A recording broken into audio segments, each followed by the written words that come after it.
ಯಾಕಮ್ಮ ನನ್ನ ನೋಡಿ ಹುಲಿ ನೋಡ್ದವ್ರ ಥರ ಹೆದರ್ಕೊಂಡು ನಿಂತಿರುತ್ತೆ? ಇಲ್ಲ, ನೀವು ಸಡನ್ನಾಗಿ ಬಂದ್ರಲ್ಲ, ಗೊತ್ತಾಗ್ಲಿಲ್ಲ ತಾತ, ಕ್ಷಮಿಸಿ. ಕ್ಷಮಿಸ್ತಾ ಇದ್ನೋ ಏನೋ, ಆದರೆ ನೀನು ತಾತ ಅಂತಂದ್ಯಲ್ಲ, ಹಾಗಾಗಿ ಕ್ಷಮಿಸೋ ಮಾತೇ ಇಲ್ಲ.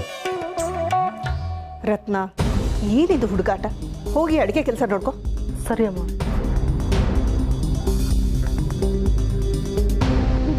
ಬನ್ನಿ ಬನ್ನಿ ದೊಡ್ಡವರು, ಕರೀದೇ ಬಂದಿದ್ದೀರಾ, ದಯಮಾಡಿಸಿ. ಕರೀದೆ ಬಂದಿದ್ದಲ್ಲ, ಕರೆಯೋದಿಕ್ಕೆ ಅಂತಾನೆ ಬಂದಿದ್ದು.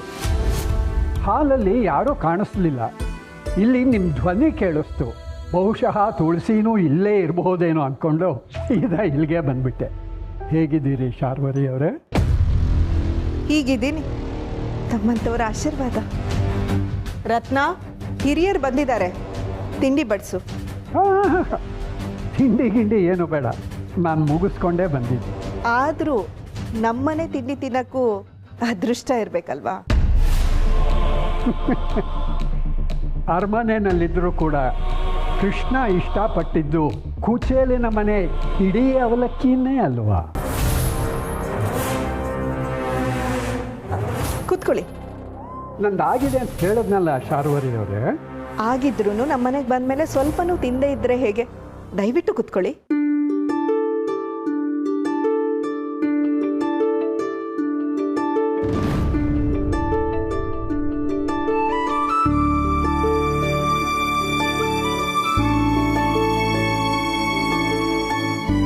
ರತ್ನ, ಗಟ್ಟಿ ಮೊಸರು ತಗೊಂಬ.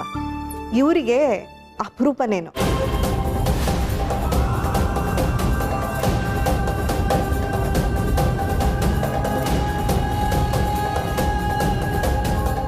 ಅಂದಾಗೊಂದು ಮಾತು, ಈ ಮನೆ ನಿಮಗೆ ಮಗಳ ಮನೇನಾ, ಸೊಸೆ ಮನೇನಾ, ಅಥವಾ ಅಳಿಯನ ಮನೇನಾ? ಎಲ್ಲಾನು. ಅದು ಹೇಗಾಗುತ್ತೆ? ತುಳಸಿ ನಿಮ್ಮ ಮಗಳಲ್ಲ, ಅವಳು ನಿಮ್ಮ ಮಗನ ಹೆಂಡತಿ. ಈ ಮನೆಗೆ ಬಂದಿರೋದ್ರಿಂದ ಅವಳು ನಿಮ್ಮ ಸೊಸೆನಾ ಅಂದರೆ ಅದು ಅಲ್ಲ. ಯಾಕಂದರೆ ಅವಳ ಈಗಿನ ಗಂಡ ನಿಮ್ಮ ಮಗ ಅಲ್ವಲ್ಲ. ಇನ್ನು ಅಳಿಯನ ಮನೆ ಅನ್ನಕ್ಕೂ ಆಗಲ್ಲ. ಯಾಕಂದರೆ ನಮ್ಮ ಭಾವ ನಿಮ್ಮ ಮಗಳ ಗಂಡ ಅಲ್ಲ, ನಿಮ್ಮ ಸೊಸೆ ಗಂಡ. ನೀವು ಏನು ಹೇಳೋಕೆ ಹೊರಟಿದ್ದೀರಿ ಅನ್ನೋದೇ ನನಗೆ ಗೊತ್ತಾಗಲಿಲ್ಲ. ಅಲ್ಲ, ಯಾರೂ ಅಲ್ಲದೆ ಇರೋರ ಮನೆಗೆ ಬಂದು ಹೀಗೆ ಗಡದ್ದಾಗಿ ತಿಂತ ಕೂತಿದ್ದೀರಲ್ಲ, ನೀವು ಸ್ವಲ್ಪ ಡಿಫ್ರೆಂಟ್ ಅನ್ನಿಸ್ತು, ಅದಕ್ಕೆ ಹೇಳಿದೆ ಅಷ್ಟೆ. ನನಗೊಂದು ಅನುಮಾನ, ನೀವು ಈ ಮನೆಯಲ್ಲಿ ದಿವಸ ಊಟ ಮಾಡ್ತೀರಲ್ಲ, ಆ ದುಡ್ಡು ನಿಮ್ಮ ಗಂಡ ದುಡ್ದಿದ್ದ, ನೀವು ದುಡ್ದಿದ್ದ, ಇಲ್ಲ ನಿಮ್ಮ ಅಪ್ಪ ದುಡ್ದಿದ್ದ?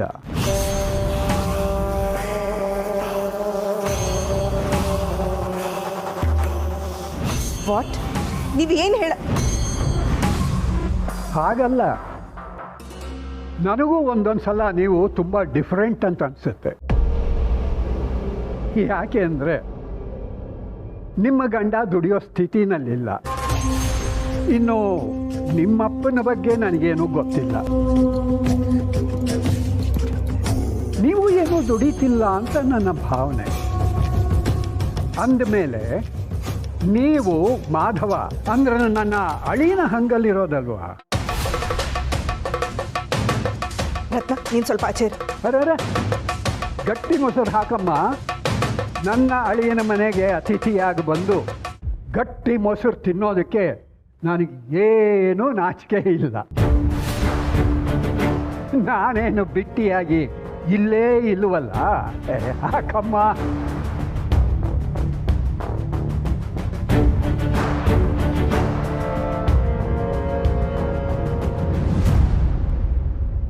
ತುಂಬ ಮಾತಾಡ್ತಿದ್ದೀರಾ ನೀವು. ನಿಮ್ಮ ಹತ್ರ ಸ್ವಲ್ಪ ಕಮ್ಮಿನೇ ಮಾತಾಡೋದು ನಾನು. ನೀವಾಗಲೇ ಕೇಳಿದ್ರಲ್ಲ, ಆ ವಿಷಯಕ್ಕೆ ಬರೋಣ. ಇದು ಯಾರ ಮನೆ ಅಂತ, ಅದಕ್ಕೆ ಉತ್ತರ ಹೇಳ್ತೀನಿ. ನನ್ನ ಮಗನ ಕೈ ಹಿಡಿದು ಬಂದಾಗಲೇ ತುಳಸಿನ ನಾನು ಮಗಳು ಅಂತ ಒಪ್ಕೊಂಡಿದ್ದೆ. ನನ್ನ ಮಗ ಹೋದ ಮೇಲಂತೂ ತುಳಸಿ ನನಗೆ ಸ್ವಂತ ಮಗಳಿಗಿಂತ ಹೆಚ್ಚಾದ್ದು. ಅಂದಮೇಲೆ ಈಗ ಈ ಮನೆ ನನಗೆ ಮಗಳು ಅಳಿಯನ ಮನೆ. ಅವರನ್ನು ನೋಡಬೇಕು ಅಂತ ಅನ್ನಿಸ್ದಾಗಲೆಲ್ಲ ನನಗೆ ಇಲ್ಲಿಗೆ ಬರುವ ಹಕ್ಕು, ಸ್ವಾತಂತ್ರ್ಯ ಎಲ್ಲ ಇದೆ. ಅಷ್ಟೇ ಅಲ್ಲ, ಅವರು ಶುದ್ಧ ಮನಸ್ಸಿನಿಂದ ಕೊಡೋ ಆತಿಥ್ಯನ ಸ್ವೀಕರಿಸೋ ಅಧಿಕಾರನೂ ನನಗಿದೆ.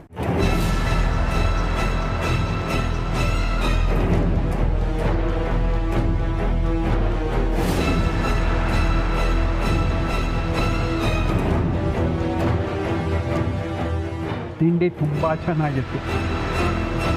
ಮಧ್ಯೆ ಒಂದು ಮೆಣಸಿನ್ಕಾಯಿ ಬಂದಿಲ್ಲ ಅಂತಂದಿದ್ರೆ ಇನ್ನೂ ರುಚಿಯಾಗಿರೋದು.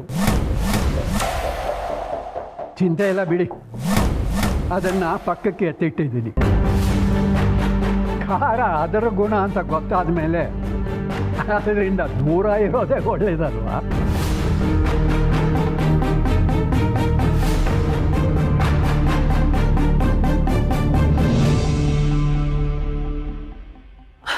ಅರೆ ಮಾವ, ಯಾವಾಗ ಬಂದ್ರಿ? ಆಗಲೇ ಬಂದು ತಗೋ, ತಿಂಡಿನೂ ಆಯಿತು. ತಿಂಡಿ ಆಯ್ತಾ? ಶಾರ್ವರಿಯವರು ತುಂಬ ಪ್ರೀತಿಯಿಂದ ಆತಿಥ್ಯ ಕೊಟ್ಟರು.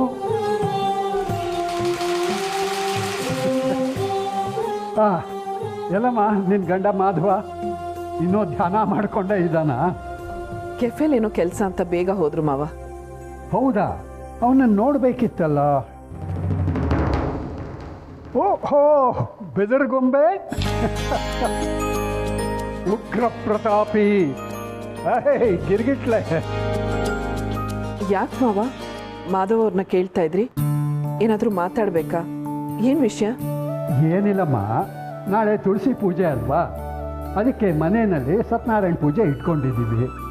ನಿಮ್ಮಿಬ್ಬರನ್ನು ಕರೆದು ಬಿಟ್ಟು ಹೋಗೋಣ ಅಂತ ಬಂದೆ. ಅವರಿಬ್ರು ಬಂದ್ರೆ ಸಾಕ, ನಾವ್ಯಾರು ಬರೋದ್ ಬೇಡವಾ?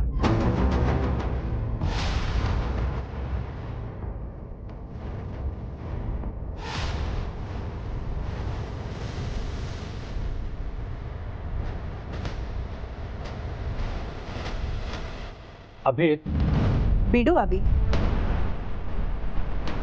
ಅವನಿಗೇನೋ ಹೋಗ್ಬೇಕು ಅನ್ನಿಸ್ತಿದೆ. ಎಲ್ಲರೂ ಒಟ್ಟಿಗೆ ಸೇರೋದೇ ಒಂದು ದೊಡ್ಡ ಹಬ್ಬ ಅಲ್ವಾ? ಅಲ್ವಾ ಚಿಕ್ಕಮ್ಮ? ಎಲ್ರು ಹೋಗೋಣ ಬಿಡಿ, ಏನಂತೀರಾ? ಅದಕ್ಕೇನಂತೆ, ಖಂಡಿತ ಬನ್ನಿ.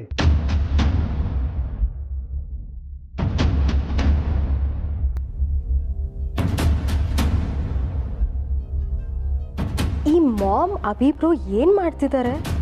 ಅವ್ರು ನೆರಳು ಕಂಡ್ರೇನೆ ಆಗಲ್ಲ, ಅದು ಅಲ್ಲದೆ ಆ ಮಿಡಲ್ ಕ್ಲಾಸ್ ಮನೆಗೆ ನಾವು ಹೋಗೋದಾ? ಅಭಿ, ನಿನಗೆ ಓಕೆ ಅಲ್ವಾ? ಅಯ್ಯೋ, ನನಗಂತೂ ಸಖತ್ ಖುಷಿ ಆಯ್ತೆ. ಕೊನೆಗೂ ನಮ್ಮ ಎರಡು ಫ್ಯಾಮಿಲಿಯವರು ಒಂದೇ ಕಡೆ ಸೇರ್ತಿದ್ದೀವಿ. ನಾನು ಏನು ಹೇಳೋ ಚಿಕ್ಕಮ್ಮ, ನನ್ನ ಹೆಂಡತಿ ಆಲ್ರೆಡಿ ಅರ್ಧ ದಾರಿಗೆ ಹೋಗ್ಬಿಟ್ಟಿದ್ದಾಳೆ. ಒಂದು ನಿಮಿಷ, ಕಾರ್ ರಿವರ್ಸ್ ಹಾಕ್ಬಿಡ್ತೀನಿ, ನಿಮ್ಮನ್ನು ಕರ್ಕೊಂಡು ಹೋಗ್ತೀನಿ. ಮನೆವರೆಗೂ ಬಂದು ಪೂಜೆ ಕರೆದಿದ್ದಾರೆ ಅಂದರೆ ಜೋರಾಗೆ ಪೂಜೆ ಮಾಡ್ತಿದ್ದಾರೆ ಅನ್ಸುತ್ತೆ. ಚೆನ್ನಾಗೆ ಉಪಚಾರ ಮಾಡಿ ಕಳಿಸ್ತಾರೆ.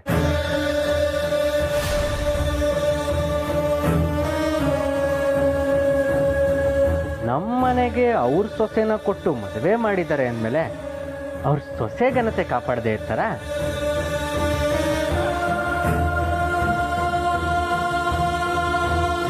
ಲೈಫಲ್ಲಿ ಯಾವತ್ತೂ ಮರಿಬಾರ್ದು, ಹಾಗೆ ಸತ್ಕಾರ ಮಾಡ್ತಾರೆ, ನೋಡ್ತೀರಿ.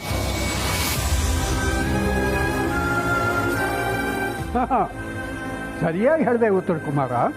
ನೋಡಿ, ಇನ್ನೊಂದ್ಸಲಿ ನನ್ನ ಹೆಸರಲ್ಲಿ ಕರೆದ್ರೆ ಏನೂ ಮಾಡೋಕ್ಕಾಗಲ್ಲ ನಿನ್ನ ಕೈಲಿ.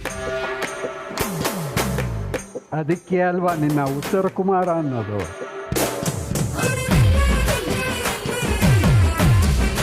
ಮಾವ, ಒಂದು ನಿಮಿಷ ಬನ್ನಿ.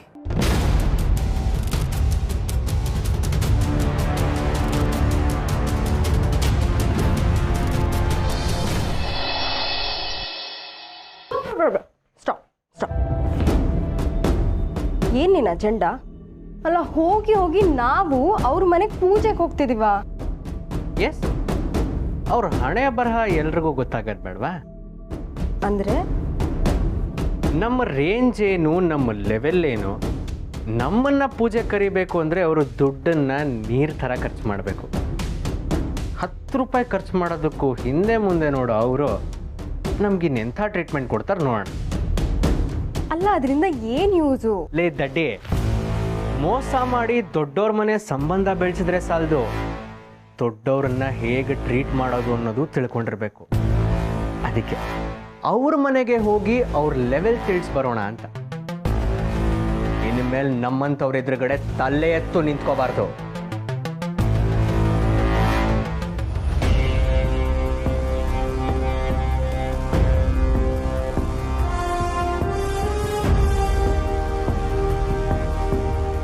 ಓಕೆ ಬಾಯ್, ನಾನು ಬರ್ತೀನಿ. ನಿನ್ಕೋ.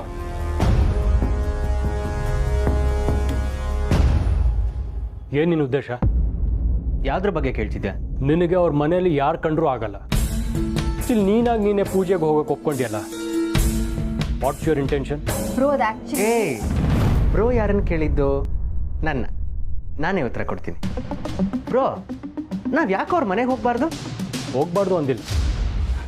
ನಿನ್ನೆ ತಾನೇ ಆಫೀಸಲ್ಲಿ ನಿನಗೂ ಸಮರ್ಥಗೂ ಜಗಳ ಆಗಿದೆ. ಅದಲ್ಲದೆ ಆ ಮನೆಯಲ್ಲಿ ನಿನ್ಗೆ ಯಾರು ಕಂಡ್ರೂ ಆಗಲ್ಲ. But still. ಓಹೋ, ಅಂದರೆ ನಿನಗೆ ನಾನು ಏನು ಅನಾಹುತ ಮಾಡ್ಬಿಡ್ತೀನೋ ಅನ್ನೋ ಭಯ ಅಲ್ವಾ? ಯಾವುದನ್ನೋ ಎಲ್ಲೋ ಲಿಂಕ್ ಮಾಡಬೇಡ. ನಾಳೆ ಪೂಜೆ ಬೇರೆ ಅಂತ ಹೇಳ್ತಿದ್ದಾರೆ. ಅಂಥ ಟೈಮಲ್ಲಿ ಅಲ್ಲಿ ಹೋಗಿ ಮನ್ಸು ಕೆಡಿಸೋದು ತಪ್ಪು. ನೋಡು, ನಿನ್ನ ತಮ್ಮನ ಮೇಲೆ ನಿನಗೆ ಎಷ್ಟು ನಂಬಿಕೆ. ಏನೋ ಇಷ್ಟಪಟ್ಟು ಹೋಗ್ತಿದ್ದಾನಲ್ಲ ಅನ್ನೋದಕ್ಕಿಂತ ಅಲ್ಲಿ ಹೋಗಿ ಏನು ಅವಾಂತರ ಮಾಡ್ತಾನೆ ಅನ್ನೋ ಆತಂಕನೇ ಜಾಸ್ತಿ ಇದೆ. ಮೊದಲೆಲ್ಲ ನನ್ನ ತಮ್ಮನ ಖುಷಿ ಮುಂದೆ ಬೇರೆ ಏನೂ ಇಲ್ಲ ಅಂತಿದ್ಯಲ್ಲ ಬ್ರೋ? ಈಗಲೂ ನಾನು ಅದನ್ನೇ ಹೇಳೋದು. ಎಲ್ಲದಕ್ಕಿಂತ ನಂಗೆ ನಿನ್ನ ಖುಷಿನೇ ಮುಖ್ಯ. ಹಾಗಂತ ಮತ್ತೊಬ್ಬರು ಖುಷಿ ಕಿತ್ಕೊಳ್ಳೋ ಹಕ್ಕು ನಮಗಿಲ್ಲ. ನನ್ನ ತಮ್ಮನಿಂದ ಯಾರಿಗೋ ನೋವಾಗೋದು, ಅದರಿಂದ ಅವ್ರು ನನ್ನ ತಮ್ಮನ ಮೇಲೆ ಬೇಜಾರು ಪಡ್ಕೊಳ್ಳೋದು ನನಗೆ ಯಾವುದೂ ಬೇಕಾಗಿಲ್ಲ. ಅದಕ್ಕೆ ನಾನು ನಿನಗೊಂದು ಮಾತು ಹೇಳೋಣ ಅಂತ ಬಂದೆ. ಏನು? ನಿನಗೆ ಅವ್ರ ಮೇಲೆ ಎಷ್ಟೇ ಕೋಪ ಬೇಸರ ಇದ್ರೂ ಅದನ್ನು ಇಲ್ಲೇ ಬಿಟ್ಬಿಡು. ಅವ್ರ ಮನೆ ಖುಷಿಯಾಗಿ ಬಾ, ಎಲ್ಲರೂ ಸೇರಿ ಖುಷಿಯಾಗಿ ಪೂಜೆ ಮಾಡೋಣ. ಇಡೀ ದಿನ ಖುಷಿಯಾಗಿರ್ತೀನಿ, ಅಲ್ಲಿ ಏನೂ ಜಗಳ ಆಡಲ್ಲ ಅಂತ ನನಗೆ ಪ್ರಾಮಿಸ್ ಮಾಡ ಬ್ರೋ. ಅಲ್ಲ ಬ್ರೋ, ಅಕಸ್ಮಾತ್ ಅನಿವಾರ್ಯವಾಗಿ ಜಗಳ ಆಡೋ ಸಂದರ್ಭ ಬಂತಪ್ಪ, ಅವಾಗ? ಅಂಥ ಸಂದರ್ಭ ಬಂದಾಗ ನಾನೇ ನನ್ನ ತಮ್ಮನ ಪರವಾಗಿ ನಿಲ್ತೀನಿ. ಈಗ ನೀನು ನನಗೆ ಪ್ರಾಮಿಸ್ ಮಾಡ. ವಾಟ್ ಬ್ರೋ, ನಿಂಗೆ ನನ್ನ ಮೇಲೆ ನಂಬಿಕೆನೇ ಇಲ್ಲ ಅಲ್ವಾ? ಇದು ನಂಬಿಕೆ ಪ್ರಶ್ನೆ ಅಲ್ಲ, ನನ್ನ ತಮ್ಮನ ಘನತೆ ಪ್ರಶ್ನೆ. ಪ್ರಾಮಿಸ್ ಮಾಡ.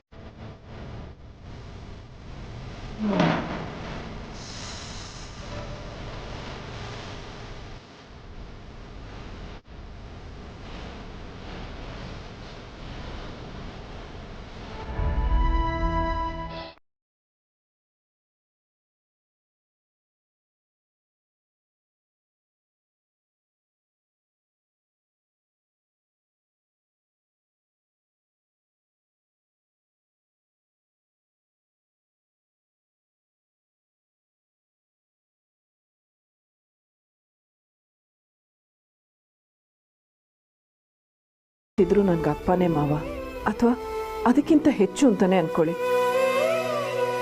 ನನ್ನ ತಲೆಯಲ್ಲಿ ಸುಮಾರು ಪ್ರಶ್ನೆಗಳಿವೆ, ಅದನ್ನು ಹೇಗೆ ಕೇಳಲಿ ಅಂತ ಗೊತ್ತಾಗ್ತಾ ಇಲ್ಲ. ಮಗಳ ಎಲ್ಲ ಪ್ರಶ್ನೆಗಳಿಗೂ ಉತ್ತರ ಕೊಡೋಕೆ ಸಾಧ್ಯ ಇರೋದು ಅಪ್ಪನಿಗೆ ಮಾತ್ರ. ಕೇಳು. ಅಲ್ಲ, ಎಲ್ಲರೂ ಬರ್ತೀನಿ ಅಂತ ಇದ್ದಾರೆ, ಅಲ್ಲಿ ವ್ಯವಸ್ಥೆ? ಮಾಧವನ್ನ ಈ ಮನೆಯವ್ರನ್ನ ಕರ್ಕೊಂಡು ಬರೋದು ಅಷ್ಟೇ ನಿನ್ನ ಜವಾಬ್ದಾರಿ. ಮಿಕ್ಕಿದ್ದು ನನಗೆ ಬಿಡು. ಆದರೂ ಮಾವ, ಒಂದು ಪ್ರಶ್ನೆ ಮುಗೀತು, ಅದಕ್ಕೆ ಉತ್ತರನೂ ಕೊಟ್ಟಾಯಿತು. ಮುಂದಿನ ಪ್ರಶ್ನೆ ಕೇಳು. ಅದು ಮಾವ, ನೀವು ಮಾವ ಆಗಿದ್ರು ನನಗೆ ಅಪ್ಪ ಆಗಿದ್ದೀರಾ. ಆದರೆ ನಾನು ಅಮ್ಮ ಆಗಿದ್ರು ಪಾಪು ಹತ್ರ ಅಮ್ಮ ಅನ್ನಿಸ್ಕೊಳಕ್ಕಾಗದೆ ಒದ್ದಾಡ್ತಾ ಇದ್ದೀನಿ. ಪಾಪುಗೂ ಮನಸ್ಸು ಸರಿ ಇಲ್ಲ. ನಿನ್ನೆ ಆಫೀಸಲ್ಲಿ ಏನೇನೋ ಆಯಿತು. ಅಭಿನೂ ಬರ್ತೀನಿ ಅಂತ ಇದ್ದಾನೆ. ಈ ಸಮಯದಲ್ಲಿ ನಾನು ಮನೆಗೆ ಬಂದರೆ ಪಾಪು ಏನು ಅನ್ಕೋತಾನೋ ಏನೋ. ಹೌದು, ನಿನ್ನೆ ನೀನು ಯಾಕೆ ಅವನ ಪರ ಮಾತಾಡಲಿಲ್ಲ? ಅಲ್ಲಿ ಪರ ವಿರೋಧ ಅಂತ ಅಲ್ಲ ಮಾವ. ಪಾಪು ಏನಾದರೂ ಅಭಿ ಮೇಲೆ ಕೈ ಮಾಡಿದ್ದಿದ್ರೆ ಪಾಪು ಭವಿಷ್ಯನೇ ಹಾಳಾಗೋದು. ಅದು ಅಲ್ಲದೆ ನನಗಲ್ಲಿ ಅವರಿಬ್ಬರಲ್ಲಿ ಯಾರನ್ನಾದ್ರೂ ಒಬ್ಬರನ್ನ ಸುಮ್ಮನಾಗಿಸ್ಬೇಕಾಗಿತ್ತು. ಅಭಿ ಚಿಕ್ಕವನು, ಮಾತು ಕೇಳಲ್ಲ. ಆದ್ರೆ ಪಾಪು ಮಾತು ಕೇಳ್ತಾನೆ ಅಂತ ಗೊತ್ತಿತ್ತು. ಅದಕ್ಕೆ ಸುಮ್ಮನಾಗುಂದೆ. ಹೌದು, ಅವನು ನಿನ್ನನ್ನ ಅಮ್ಮ ಅಂತ ಕರೀದೇ ಇರಬಹುದು. ಆದರೆ ನಿನ್ನ ಮಾತಿಗೆ ಅವನು ಸುಮ್ಮನ ಆದ ಅಂತಂದ್ರೆ ನಿನ್ನ ಮೇಲೆ ಪ್ರೀತಿ ಇದೆ ಅಂತ ತಾನೆ. ಅಷ್ಟೇ ಅಲ್ಲ, ಅಭಿ ಚಿಕ್ಕವನು ಅಂತ ನೀನೇ ಹೇಳಿದೆ. ಚಿಕ್ಕವ್ರಿಗೆ ತಿದ್ದಿ ಬುದ್ಧಿ ಹೇಳೋ ಹಕ್ಕು ನಿನಗಿದೆ. ಯಾಕೆ ಅಂತಂದ್ರೆ ನೀನೀಗ ಅವನಿಗೆ ಅಮ್ಮನೂ ಹೌದು. ಅವನು ಒಪ್ಕೊಂಡಿಲ್ವಲ್ಲ ಮಾವ. ಅಂದ್ರೆ ಅವನು ಅಮ್ಮ ಅಂತ ಒಪ್ಕೊಂಡ್ರೆ ಮಾತ್ರ ನೀನು ಅವನಿಗೆ ಅಮ್ಮ ಆಗೋದ? ಸಮರ್ಥ ಕೋಪದಿಂದ ಮಾತಾಡಿದ್ರೆ ನೀ ಏನು ಮಾಡ್ತೀಯ? ಅವನ್ನ ಮಾತಾಡಿಸಿ ಸಮಾಧಾನ ಮಾಡ್ತೀನಿ. ಅವನು ಬೈದರೆ ಮಗ ಅಲ್ಲ, ಸಹಿಸ್ಕೋತೀನಿ. ಅವನಿಗೆ ಅರ್ಥ ಮಾಡಿಸೋದಕ್ಕೆ ಪ್ರಯತ್ನ ಪಡ್ತೀನಿ. ನಿನ್ನ ಮದುವೆ ಆದಾಗಲಿಂದ ಅವನು ನಿನ್ನನ್ನು ಬೈತಾನೇ ಇದ್ದಾನೆ. ನೀನು ಅಮ್ಮನೇ ಅಲ್ಲ ಅಂತ ಹೇಳ್ತಾ ಇದ್ದಾನೆ. ಹಾಗಾದರೆ ನೀನು ಅವನಿಗೆ ಅಮ್ಮ ಅಲ್ವಾ? ಇದು ಎಂಥ ಪ್ರಶ್ನೆ ಮಾವ? ಅವನು ಏನೇ ಹೇಳಿದ್ರು ಅವನು ನನ್ನ ಮಗನೇ. ಕೋಪದಲ್ಲಿ ಕೂಗಾಡ್ತಾನೆ. ಅವನ ಪರಿಸ್ಥಿತಿಲಿ ಅದು ಸಹಜ ಅಲ್ವಾ? ಹಾಗಂತ ನಾನು ಅವನ ಅಮ್ಮ ಅಲ್ಲ ಅನ್ನಕ್ಕಾಗತ್ತಾ? ಅಲ್ವಾ? ಅಭಿ ವಿಷಯದಲ್ಲೂ ನೀನು ಇದೇ ಮನಸ್ಥಿತಿ ಬೆಳೆಸ್ಕೋಬೇಕು ತುಳಸಿ. ಅವನು ಏನೋ ಹೇಳ್ತಾನೆ ಅಂತ ಅವನಿಂದ ದೂರ ಉಳಿಯೋದಲ್ಲ. ತಾಯಿನ ಕಳ್ಕೊಂಡಿರೋ ಮಗು ಅದು. ಅವನಿಗೂ ತಾಯಿ ಪ್ರೀತಿ ಬೇಕಲ್ವಾ? ನನಗೆ ಅರ್ಥ ಆಗತ್ತೆ ಮಾವ. ಆದ್ರೆ ಅಭಿ ನನ್ನನ್ನು ಅಮ್ಮ ಅಂತ ಕರೀತಾನ? ನೀನು ಅವನಿಗೆ ಅಮ್ಮ ಆಗು, ಆಗ ಕರೀತಾನೆ. ಈಗ ನಾಳೆ ನೀನು ಅಮ್ಮ ಆಗಿ ಮಗನನ್ನು ಕರ್ಕೊಂಡು ಬರೋ ಥರ ನಮ್ಮ ಮನೆಗೆ ಕರ್ಕೊಂಡು ಬಾ. ನಿನ್ನ ಶುದ್ಧವಾದ ತಾಯಿ ಮನಸ್ಸಿನಿಂದಾಗಿ ನೀನು ಆತಂಕ ಪಡೋ ಯಾವ ಅವಾಂತರನೂ ಅವನಿಂದ ಆಗದೇ ಇರಬಹುದು ಅಲ್ವಾ?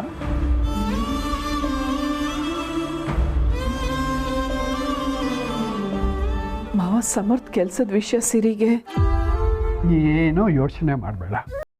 ಸಮಯನೇ ಸಮಸ್ಯೆಗಳಿಗೆ ಒಂದು ಪರಿಹಾರ ತೋರಿಸುತ್ತೆ.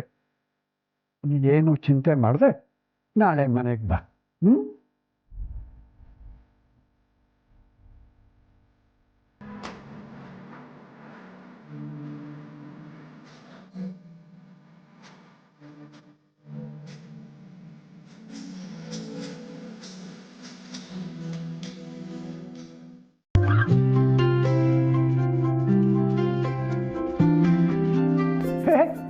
ಉಗ್ರ ಪ್ರತಾಪಿ, ಅರೆ ನಿಂಗೆ ನಗೋಕೆ ಬರುತ್ತೇನೋ? ಒಂದು ನಿಮಿಷ ಬರ್ತೀರಾ ಪ್ಲೀಸ್? ಯಾಕೆ? ಚೆಸ್ ಆಡೋಕ್ಕ? ನಿಮ್ಮ ಹತ್ರ ಸ್ವಲ್ಪ ಮಾತಾಡಬೇಕಿತ್ತು. ಇಲ್ಲೇ ಮಾತಾಡ್ಬಹುದಲ್ಲ? ಕ್ಷಮಿಸಿ, ನೀವು ಅವರಿಬ್ಬರನ್ನ ಕರೆಯೋಕ್ಕೆ ಅಂತ ಬಂದ್ರಿ. ಆದರೆ ನಾವೆಲ್ಲರೂ ಬರ್ತಿದ್ದೀವಿ. ಒಂದು ನಿಮಿಷ. ಏನಂದೆ ನೀನು? ಅವರಿಬ್ಬರನ್ನ ಕರೆಯೋಕೆ ಬಂದಿದ್ರಿ ಅಂತಾನ? ಅವರಿಬ್ಬರು ಅಂದರೆ? ಅದೇ ಅವರಿಬ್ಬರು. ಅದೇ ಅವರಿಬ್ಬರು ಅಂದರೆ ಯಾರು ಅಂತ? ನಿಮ್ಮ ಸೊಸೆ ಮತ್ತು ಅವ್ರ ಗಂಡ. ಅಪ್ಪ ಅಮ್ಮ ಅಂದಿದ್ರೆ ಒಂದು ಮೈಲಿ ಉದ್ದದ ವಾಕ್ಯ ಬೇಕಾಗೇ ಇರಲಿಲ್ಲ. ಎಲ್ಲದೂ ಒಂದೇ ಸಲ ಒಪ್ಕೊಳಕ್ಕಾಗಲ್ಲ. ಓ, ಹಾಗಾದ್ರೆ ನಿಧಾನಕ್ಕೆ ಒಪ್ಕೋತೀಯ ಅಂತ ಆಯಿತು. ನಾನು ಹಾಗೆ ಹೇಳಿಲ್ಲ. ಹಾಗೆ ಹೇಳಿದ್ದು. ಯಾಕೆ ಗೊತ್ತಾ? ಸುಳ್ಳು ಸಮಯ ತಗೊಳ್ಳುತ್ತೆ, ಆದರೆ ಸತ್ಯ ಹೇಳೋದಕ್ಕೆ ಯೋಚನೆ ಮಾಡಬೇಕಾಗಿಲ್ಲ, ಫಟ್ ಅಂತ ಬರುತ್ತೆ. ಈಗ ನಿನ್ನ ಬಾಯಿಂದ ಬಂತಲ್ಲ ಹಾಗೆ. ಅಲ್ಲ, ನಾನು ಬಿಡು. ಈಗ ನನಗೆ ಸಮಾಧಾನ ಆಯಿತು. ಹೋಗಲಿ, ಅದೇನೋ ವಿಷಯ ಮಾತಾಡಬೇಕು ಅಂದಿಲ್ಲ, ಏನದು? ನಾವೆಲ್ಲರೂ ನಿಮ್ಮ ಮನೆಗೆ ಬರ್ತಿದ್ದೀವಿ. ಒಂದೇ ಸಲ ಎಲ್ಲರೂ ಬಂದರೆ ನಿಮಗೂ ಸಮಸ್ಯೆ. ಅದಲ್ಲದೆ ಸಮರ್ಥಗೂ ಸ್ಯಾಲ್ರಿ ಬಂದಿರಲ್ಲ ಅನಿಸುತ್ತೆ. ನಿಮಗೂ ಖರ್ಚು ಜಾಸ್ತಿ ಆಗ್ಬೋದೇನೋ ಅಂತ.